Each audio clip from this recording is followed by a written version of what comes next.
नमस्कार, आप देख रहे हैं जन टीवी और मैं आपके साथ आकांक्षा पारिक। खबरों की शुरुआत से पहले एक नजर हेडलाइंस पर। सीएम धामी ने किया आईटीडीए का औचक निरीक्षण, कंट्रोल सेंटर की व्यवस्थाओं का लिया जायजा। शिकायतकर्ता अल्मोड़ा निवासी लाल सिंह से की बात, शीघ्र समाधान का दिया आश्वासन।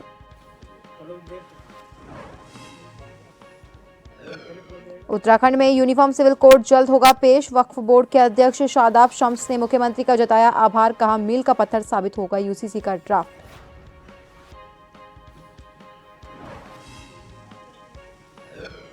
उत्तराखंड को मिली पहली महिला मुख्य सचिव, आईएएस राधा रतूड़ी को दी गई जिम्मेदारी। अब निकाले जा रहे सियासी मायने, कांग्रेस ने महिला सशक्तिकरण में बीजेपी को बताया फेल।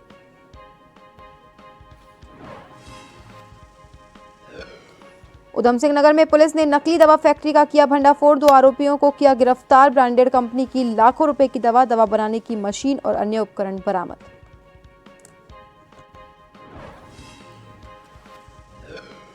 और जोशीमठ में समय पर बारिश और बर्फबारी न होने से ग्रामीण इलाकों में किसान परेशान। सेब के बगीचों से लेकर अन्य फसलों पर होगा असर। आने वाले समय में नहीं हुई वर्षा और बर्फबारी तो बर्बाद हो जाएंगी फसलें।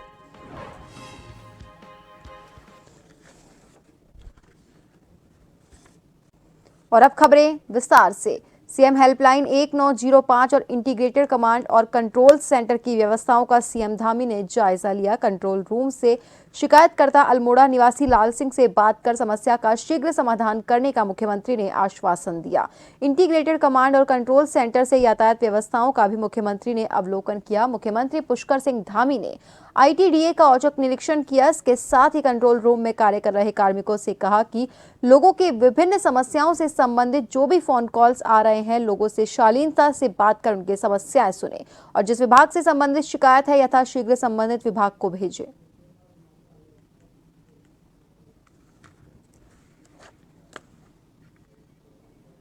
मुख्यमंत्री पुष्कर सिंह धामी ने बुधवार को सहस्त्रधारा रोड स्थित आईटी पार्क के पास उत्तराखंड भवन और अन्य सनिर्माण कल्याण बोर्ड श्रम विभाग में पंजीकृत श्रमिकों को कंबल वितरित किया। इस दौरान आपको बता दें कि मुख्यमंत्री ने श्रमिकों से बातचीत कर उनका हालचाल जाना और हौसला भी बढ़ाया। मुख्यमंत्री ने भवन और अन्य सनिर्माण कल्याण बोर्ड के अधिकारियों को निर्देश दिए कि श्रमिकों की सहायता के लिए जो भी योजनाएं सरकार द्वारा चलाई जा रही है, ये सुनिश्चित किया जाए कि प्रत्येक पात्र को सुविधाओं का लाभ समय पर मिले। विभिन्न योजनाओं के प्रति उनको जागरूक भी किया जाए।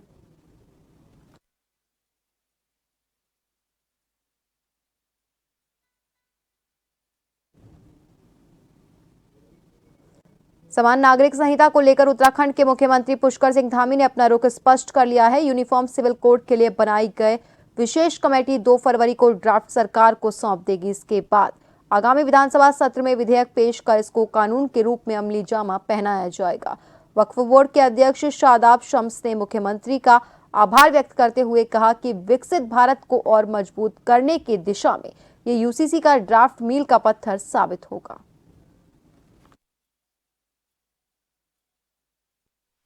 है जो वादा, जो कमिटमेंट युवा मुख्यमंत्री ने किया था वो धरातल पे उतरता हुआ साफ साफ नजर आ रहा है। ड्राफ्ट कमेटी 2 तारीख को अपनी रिपोर्ट सौंप देगी और उसके बाद आपको उत्तराखंड के अंदर वो कानून का रूप लेते हुए वो ड्राफ्ट नजर आएगा।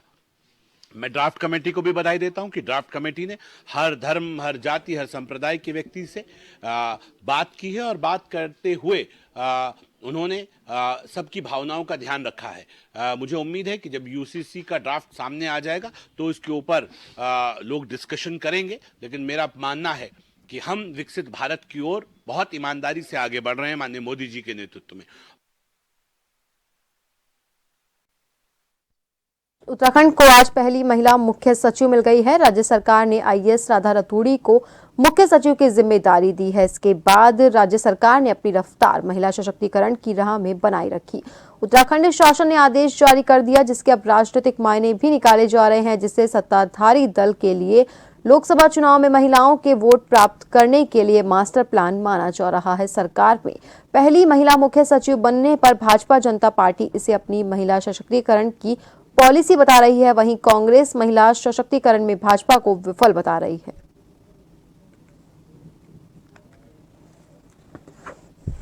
माताएं आए मुख्य धारा में, माता अपना सहयोग करे, क्योंकि इस देश की 50% आबादी माता की है। माता हर क्षेत्र में अग्रणी रहे, ये हमारी सरकार फोकस होकर इसमें काम कर रही है। और निश्चित रूप से अच्छी बात है कि हमारी उत्तराखंड की पहली स्पीकर भी विधानसभा की रितु खंडूड़ी जी तो चीफ सेक्रेटरी भी बनी, उनका स्वागत है, उनको शुभकामनाएं हैं। और हमारी सरकार की ये दूरदर्शिता दिखती है कि हम जो बोलते हैं वो करते हैं। हमने मात्र बंधन बिल लोकसभा में पास किया है। माताओं के लिए भारतीय जनता पार्टी की सरकार जितना भी हो सके कहीं पर पीछे नहीं है। भारतीय जनता पार्टी ने मातृशक्ति का सम्मान किया है। यहाँ देश के सर्वोच्च पद पर द्रौपदी मुर्मू जी आज भारत की राष्ट्रपति हैं। आज हमारी वित्त मंत्री निर्मला सीतारमण हैं और आज हमारे प्रदेश का मुख्य सचिव का पहली बार दायित्व राधा जी को मिला है। मैं उनको शुभकामनाएं देता हूं, बधाई देता हूं। और इस बात का प्रतीक है कि भारतीय जनता पार्टी ने हमेशा जो महिला सशक्तिकरण की बात करती है उसे धरातल पर लाए।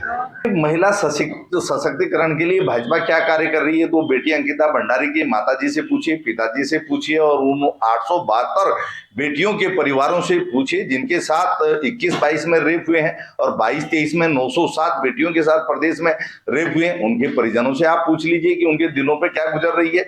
सरकार के जो है शासन काल में कानून व्यवस्था ध्वस्त है, बेटियां घर से निकलने में डर रही हैं और नंदा गोरा योजना जो बेटियों को पढ़ाने और बढ़ाने वाली योजना थी उसी के बजट में सरकार ने जो है आधी कटौती कर दी। तो सरकार को बेटियों की कोई चिंता इस राज्य में नहीं है।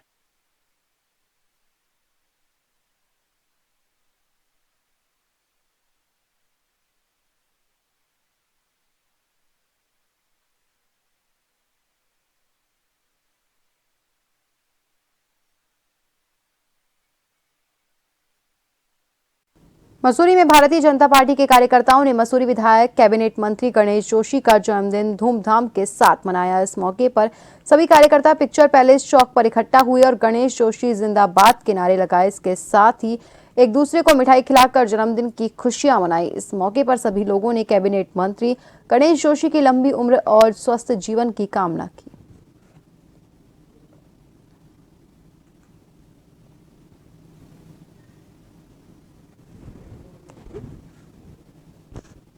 यहाँ पर जो है मिष्ठान वितरण किया गया है। इसी तरह से जो है झूलाघर पे भी किया जाएगा और गांधी चौक पर भी। और आपने देखा होगा जिस तरह से 25 तारीख से 30 तारीख तक उनके जन्मदिन के अवसर पर जो है अनेक जो है सामाजिक कार्य किए गए, चाहे स्वच्छता अभियान हो, चाहे कंबल वितरण कार्यक्रम हो, चाहे विकलांगजनों को जो है उपकरण देने की बात हो, चाहे अन्य कार्यक्रम हो। लगातार जिस तरह से माननीय मंत्री जी का कार्यशैली रही है, जो जनता के हर सुख दुख में उन्होंने एक विधायक और मंत्री के रूप में लोगों के सामने नहीं है, उनके वो लोगों के सामने एक बेटा और एक भाई की तरह उन्होंने जो है लोगों की सेवा की है। तो निश्चित ही लोगों में एक भावना है कि जो हमारा इतना चिंतन करता है, हमारे लिए इतनी हमारी चिंता करता है, तो उसके लिए जो है मसूरी की जनता और मसूरी विधानसभा की जनता के लोग बहुत उत्साह है। उत्तरकाशी के ऊंचाई वाले क्षेत्र में इस सीजन में दूसरी हल्की बर्फबारी देखने को मिले। इस साल बर्फबारी काफी कम मात्रा में होने से हर्षिल क्षेत्र जैसे कि मुखवा, धरली, सूखी, पुराली, जहां सेब के बगीचे हैं, उन्हें काफी नुकसान होने की संभावना है। वहीं किसानों को चिंता है कि फरवरी माह में अगर बर्फबारी नहीं हुई तो सेब में काफी गिरावट हो सकती है।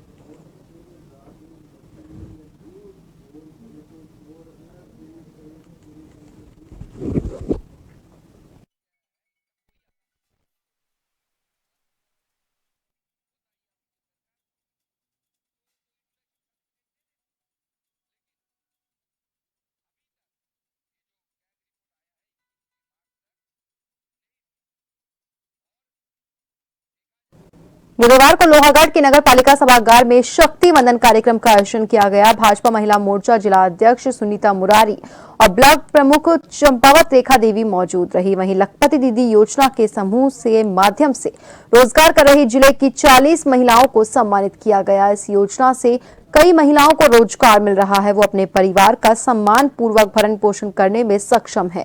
वहीं लखपति दीदी योजना से लाभान्वित महिलाओं ने कहा कि कई महिलाएं समूह के माध्यम से अपना रोजगार कर रही हैं, जिसके लिए वो सरकार और मुख्यमंत्री धामी को धन्यवाद देती हैं।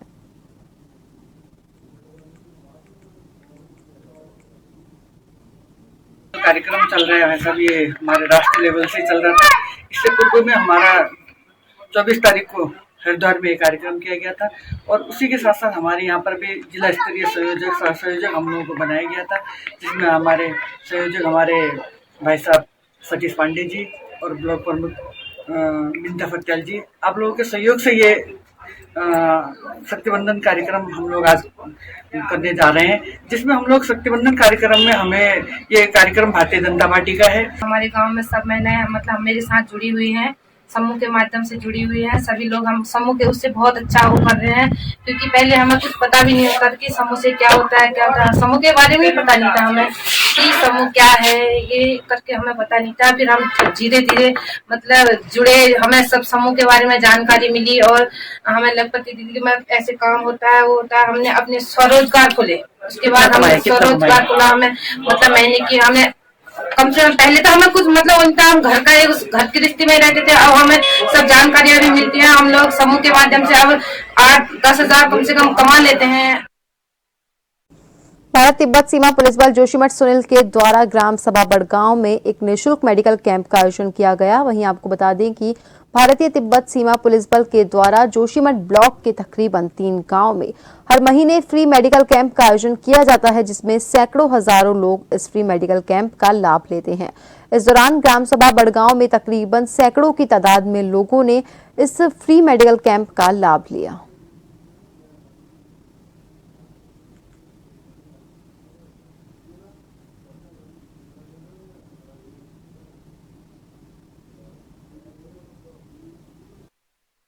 गाइडलाइंस हम फर्स्ट बैटालियन से कुछ वाइब्रेंट विलेजेस का महीना में मतलब 3 गांव मतलब 3 दिन ऐसे हम विजिट करते हैं। वहाँ पे हम मेडिकल फैसिलिटीज हम देते हैं।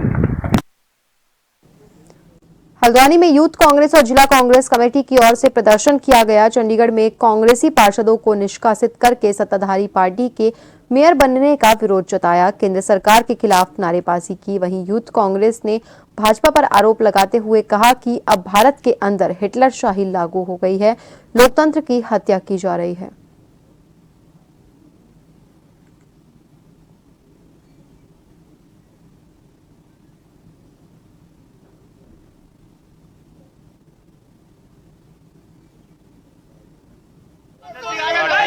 देश की सरकार लोकतंत्र की हत्या करने में जुटी हुई है, जिसका हम लोग लगातार विरोध कर रहे हैं।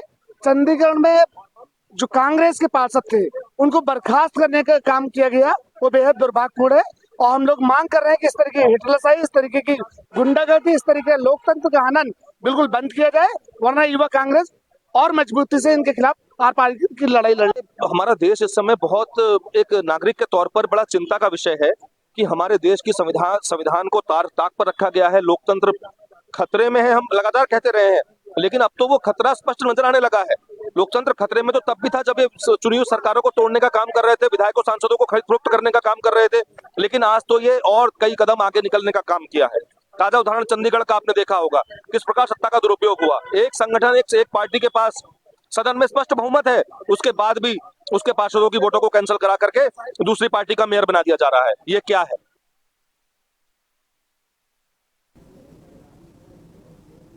और फिलहाल के लिए खबरों में रुकेंगे एक छोटे से ब्रेक के लिए।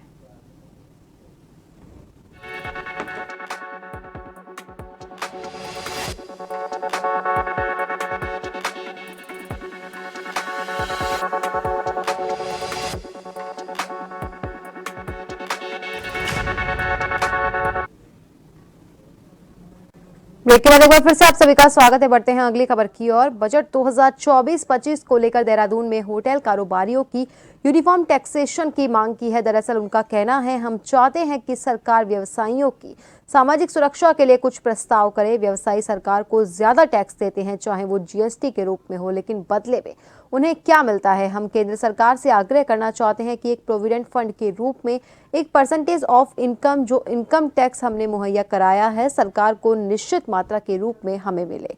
वहीं देहरादून के होटल कारोबारी खाने पर जीएसटी में कटौती की उम्मीद कर रहे हैं। इसके साथ ही वो 1 फरवरी को पेश होने वाले अंतरिम बजट में रेस्टोरेंट के साथ होटलों पर एक जैसा टैक्स लगाने की मांग कर रहे हैं।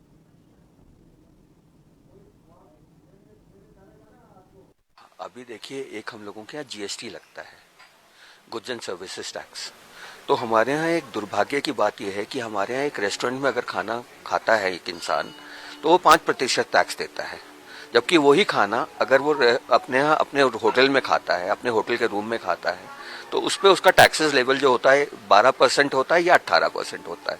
वो एक दुर्भाग्य की बात है, जबकि वो वही खाना खा रहा है। उसको एक यूनिफॉर्म टैक्सेशन सिस्टम में लाना चाहिए कि अगर खाने पे है तो वो 5% ही रहना चाहिए, ना कि उसको 12 या 18% पे क्लब करना चाहिए। सरकार से हम निवेदन करते हैं कि सरकार बिजनेसमैन की सोशल सिक्योरिटी के संबंध में कोई प्रस्ताव पारित करे। बिजनेसमैन एक वो तबका है जो मैक्सिमम टैक्स, चाहे वो जीएसटी के रूप में हो, चाहे इनकम टैक्स के रूप में हो, सरकार को मुहैया कराता है। In return what does a businessman get? हम निवेदन करना चाहेंगे सेंट्रल गवर्नमेंट से कि एक प्रोविडेंट फंड के रूप में एक परसेंटेज ऑफ इनकम, जो इनकम टैक्स हमने मुहैया कराया सरकार को,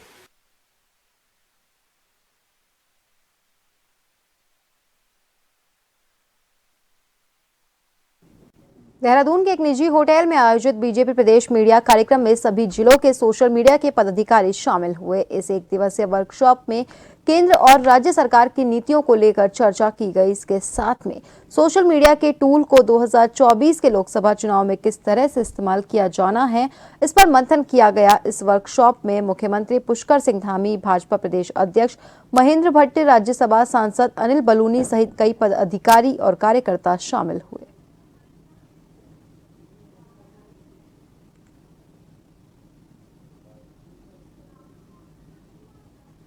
चुनाव को लेकर के भारतीय जनता पार्टी के सभी प्रकल्प, प्रकोष्ठ और जो हमारे विभाग हैं उनको पार्टी नेतृत्व द्वारा लोकसभा चुनाव के लिए पूरी तरह से झोंक दिया गया है। और इसी के तहत भारतीय जनता पार्टी के द्वारा प्रदेश स्तरीय एक दिवसीय हमारी जो आज मीडिया कार्यशाला हुई, हमें आगामी लोकसभा चुनाव को लेकर जिस प्रकार से विपक्ष षड्यंत्र करके विभिन्न प्रकार के अनर्गल जो आरोप लगाते हैं उनको किस तरह से फेस करना है और किस तरह से हमें अपनी सरकार की योजनाओं को, हमारी संगठन की योजनाओं को मीडिया के सामने प्रस्तुत करना है, उसको लेकर के कई टिप्स हमारे केंद्रीय नेतृत्व के द्वारा और प्रदेश नेतृत्व द्वारा हमको दिए गए।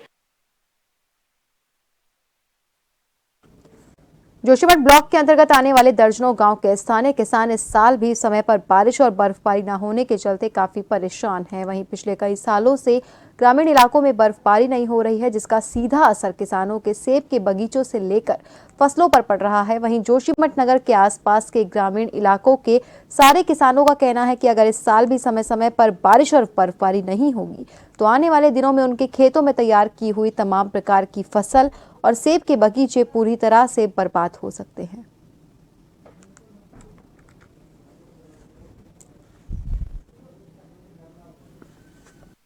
मेरठ से श्रीमती ऋचा खत्री।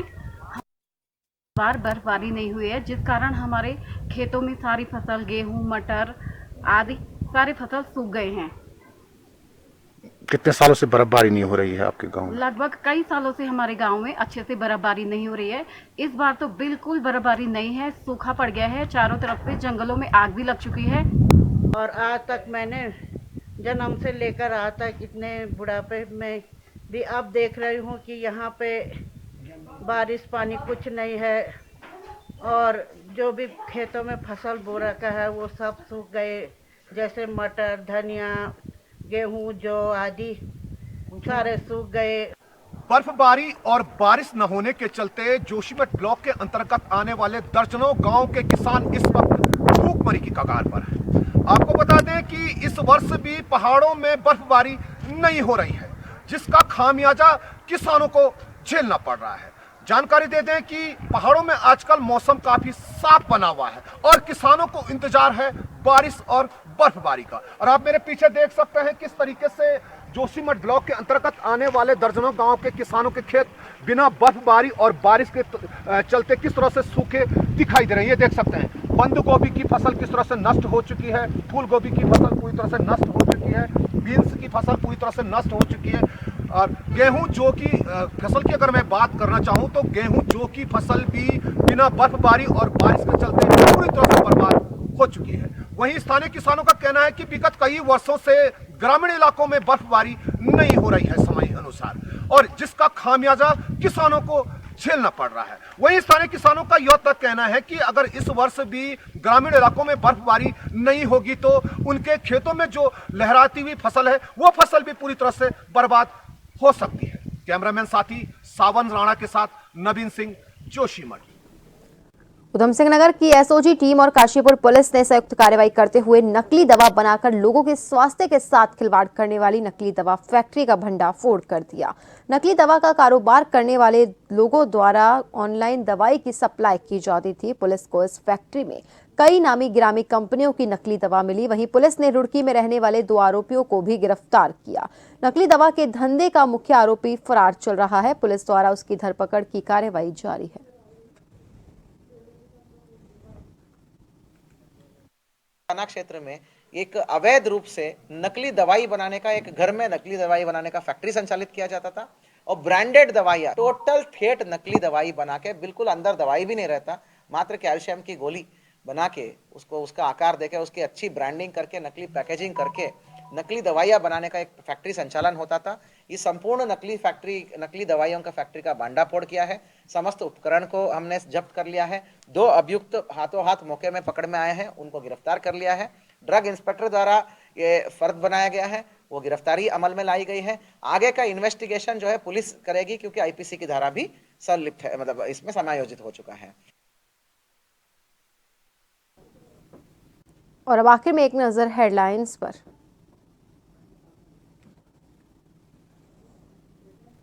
सीएम धामी ने किया आईटीडीए का औचक निरीक्षण, कॉल सेंटर की व्यवस्थाओं का लिया जायजा। शिकायतकर्ता अल्मोड़ा निवासी लाल सिंह से की बात, शीघ्र समाधान का दिया आश्वासन।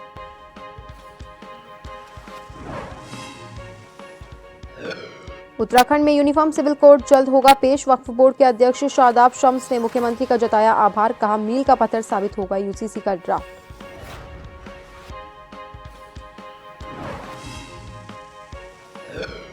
उत्तराखंड को मिली पहली महिला मुख्य सचिव, आईएएस राधा रतूड़ी को दी गई जिम्मेदारी। अब निकाले जा रहे सियासी मायने, कांग्रेस ने महिला सशक्तिकरण में बीजेपी को बताया फेल।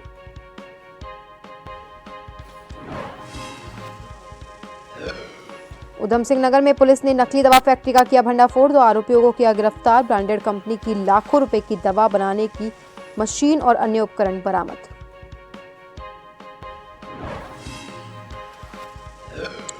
और जोशीमठ में समय पर बारिश और बर्फबारी न होने से ग्रामीण इलाकों में हुए किसान परेशान। सेब के बगीचों से लेकर अन्य फसलों पर होगा असर। आने वाले समय में नहीं हुई वर्षा और बर्फबारी तो बर्बाद हो जाएंगी फसलें।